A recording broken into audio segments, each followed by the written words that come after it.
দুনিয়া যতই সাজাও বান্দা মনে রাখো তুমিও থাকতা না, দুনিয়াও থাকতো না।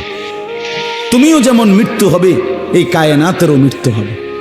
এই দুনিয়ার প্রত্যেক মানুষের মৃত্যু হলে সেটারে মৌত বলে, আর একদিন গোটা সৃষ্টি জগতের মৃত্যু হবে সেটারে কেয়ামত বলে। সেটারে কেয়ামত বলে। কেউ থাকবে না, আল্লাহ কথাটা বারবার মনে করাইছে। তোমার যেমন মৃত্যু হবে সৃষ্টি জগতেরও মৃত্যু হবে। ইজা সামাউন ফাতারাত বা ইদাল কাওয়াকিবুন তাসারাত। আল্লাহ বলছেন ইজা শামসু কুফিরাত। আল্লাহ তাআলা এভাবে বারবার বলছে ইজা সামাউন শাক্কাত। আসমান ভেঙে যাবে, চূর্ণ বিচূর্ণ হয়ে যাবে, তারকারাজি খসে খসে পড়বে, সূর্য চন্দ্র আলোহীন হয়ে পড়বে। আল্লাহ তাআলা বলেন ইদা রাজ্জাতিল আরদু রাজ্জা। জমিন পাউডারের মতো রেজা রেজা পাউডার হয়ে যাবে। আল্লাহ তাআলা বলছে পাহাড়গুলো তুলার মতো ধুলির মতো উঠতে থাকবে। আল্লাহ বলছে বান্দা একদিন আমি গোটা কায়নাত আমি শেষ করে দেব, আমার সংসার আমি গুছায় ফেলবো, আমার এই কায়নাত আমি আল্লাহ তাআলা ইসরাফিলের সিঙ্গার ফু দিলে আমি আল্লাহ তাআলা গুটিয়ে ফেলবো। এই কথাটাই আপনাদের সামনে এখানে আমি শুনাইতে চাই। এই অল্প একটু শুনুন। আল্লাহ তাআলা এখানে এই কথাটাই তুলে ধরছেন কোরআনের বহু সূরায় যে বান্দা এই সৃষ্টি জগৎ একদিন থাকবে না, কিয়ামত হবে, একদিন ইসরাফিল ফু দিবে। ইসরাফিল যেদিন ফু দিবে, কোরআনে এই বর্ণনাটা দুই ভাবে আছে। একটা হলো ইসরাফিল প্রথমবার ফু দিবে, আরেকটা হলো ইসরাফিল দ্বিতীয়বার ফু দিবে। ইসরাফিল মোট দুইবার ফু দিবে। প্রথমবার ফু দিলে জমিনের মধ্যে ভূমিকম্প শুরু হবে। আল্লাহ বলেন এই ভূমিকম্পটা গোটা পৃথিবী একসাথে, আমার সৃষ্টি পুরাটা একসাথে নড়বে। ইন্না জালজালাতাস সাআতি শাইউন আযীম। আল্লাহ বলেন বান্দা দুনিয়ায় বহু ভূমিকম্প তুমি দেখছো, তবে মনে রেখো কিয়ামতের ভূমিকম্প, ইসরাফিল ফু দিলে প্রথম যে ভূমিকম্প হবে, কিয়ামত সংঘটিত হওয়ার জন্য, গোটা সৃষ্টিটা ভেঙে চুরে যাওয়ার জন্য, সেটা হবে বড়ই ভয়ানক। সেটা বড়ই ভয়ানক। ইয়াউমা তারাউনাহা তাযহালু কুল্লু মুরদিআতিন আম্মা আরদাআত। কোরআন শরীফে আছে এই প্রথম ভূমিকম্প যখন শুরু হবে জমিনে, ইসরাফিলের ফু শুরু হবে, সব কিছু যখন ভাঙতে শুরু করবে, আল্লাহ তাআলা বলেন যে মা তার দুধের বাচ্চা কোলে দুধ খাওয়াচ্ছিল, ওই মা সন্তানকে ছুঁড়ে ফেলে দিয়ে পাগলের মতো ছুটতে থাকবে। ওয়াতাদাউ কুল্লু যাতি হামলিন হামলাহা। যে মায়ের পেটের বাচ্চা 10 মাস পূর্ণ হয়ে গেছে, এই আর ঘন্টা 2-4 ঘন্টা পরে বাচ্চাটা প্রসব হবে।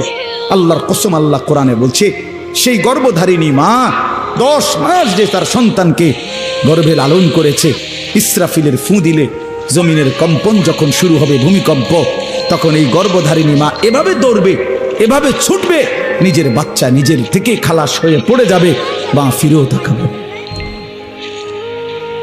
তারা নাসা সুকারা। আল্লাহ বলে সমস্ত মানুষগুলো বাতালের মতো দৌড়তে থাকবে। এইভাবে সব কিছু কাঁপতে কাঁপতে সব কিছু কিছু দূর গিয়া গিয়া ভাঙ্গা ভাঙ্গা পড়বে, মুখ থুবড়ে পড়বে। তো আল্লাহ রাসূল সাল্লাল্লাহু আলাইহি সাল্লাম বলেন সমস্ত কিছু এই সৃষ্টি জগতের যা আছে আল্লাহ ব্যতীত সব কিছুই প্রথম ফুঁয়ের পরে কাঁপতে কাঁপতে ভূমিকম্পের মতো হয়ে জমিনের তলদেশে চলে যাবে। মাটির উপরে তখন একটি সুতা আর থাকবে না, আর কিছুই। এই হলো কিয়ামত, প্রথম ফু, প্রথম ভূমিকম্প। নির্দিষ্ট একটা সময় পরে আবার আল্লাহ তাআলা ইসরাফিলকে জীবিত করে আবার বলবেন আরেকটা ফু দাও,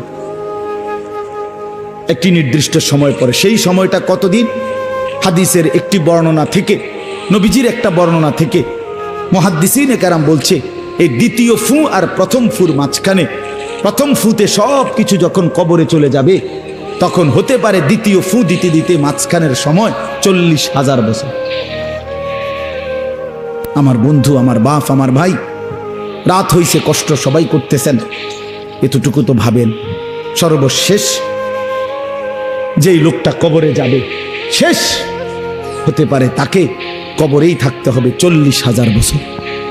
তো এখন যারা মরতেছে তারা কবরে আছে আজকে কত বছর?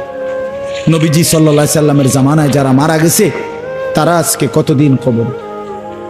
ওই নূহ আলাইহিস সালামের জামানায় যারা মারা গেছে তারা আজকে কতদিন কবরে?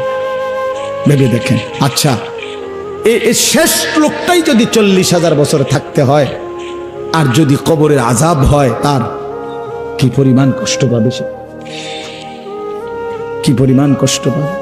আল্লাহ রাসূল সাল্লাল্লাহু আলাইহি সাল্লাম বলেন, কবরের প্রথম শাস্তিটা কি? কোন ব্যক্তি যখন কবরের প্রশ্নের জবাব দিতে পারবে না, তখন আল্লাহর পক্ষ থেকে ফেরেশতাদেরকে বলবে, কাযাবা আব্দি, আমার বান্দা মিথ্যা বলেছে। ফাআফরিশুহু মিনান নার ওয়ালবাসুহু মিনান নার ওয়াফতাহু লাহু বাবান ইলান নার। আল্লাহ বলবে ফেরেশতাদেরকে, ফেরেশতারা আমার এই নাফরমান বান্দার কবরের মধ্যে জাহান্নামের বিছানা বিছিয়ে দাও, আগুনের পোশাক পরিয়ে দাও, আর জাহান্নাম বরাবর তার জন্য একটা দরজা খুলে দাও। এরপরে নবীজি বলছেন, ফেরেশতারা এই ব্যবস্থাপনা করে, আল্লাহর কসম বাফ, নবীজি বলছেন ফেরেশতারা যখন চলে যাবে, এই আগুনের বিছানা বিছাইয়া, আগুনের পোশাক পরাইয়া, আর জাহান্নামের দরজা খুলে দিয়ে যখন কবরে রেখে এই নাফরমানকে রেখে যাবে, তখন আল্লাহ নবী সাল্লাল্লাহু আলাইহি সাল্লাম বলেন, প্রথম মুহূর্তেই ফেরেশতা চলে যাওয়ার সাথে সাথে মাটি ডান দিক থেকে এই নাফরমানকে একটা চাপ দিবে, বাম দিকে ডান পাশের হাড্ডি পাঁজর ভাঙ্গা বাম দিকে চলে যাবে। বাম দিকের মাটি ডান দিকে চাপ দিবে, তো বাম দিকের হাড্ডি পাঁজর ভাঙ্গা ডান দিকে চলে আসবে। আল্লাহ আমাকে মাফ করে দেন। আল্লাহুম্মা ইন্নী আউযু বিকা মিন আযাবিল কবর। নবী সাল্লাল্লাহু আলাইহি সাল্লাম 5 ওয়াক্ত নামাজের পরে, আল্লাহর কসম বন্ধু, প্রতিদিন 5 ওয়াক্ত নামাজের পরে নবীজি কবরের আযাব থেকে পানাহ চাইতেন। প্রতিদিন হযরত উসমান রাদিয়াল্লাহু তাআলা আনহু কবরের সামনে দাঁড়াইলে এই পরিমাণ কাঁদতেন, হাত্তা ইয়াবুল্লা লিহিয়াতাহু। হাদিসে আছে কিতাবে যে তার দাড়িগুলো ভিজে ভিজে যাইত, দাড়ি ভিজে যাইত, এই পরিমাণ কাঁদতেন কবর দেখলে। এরপরে তো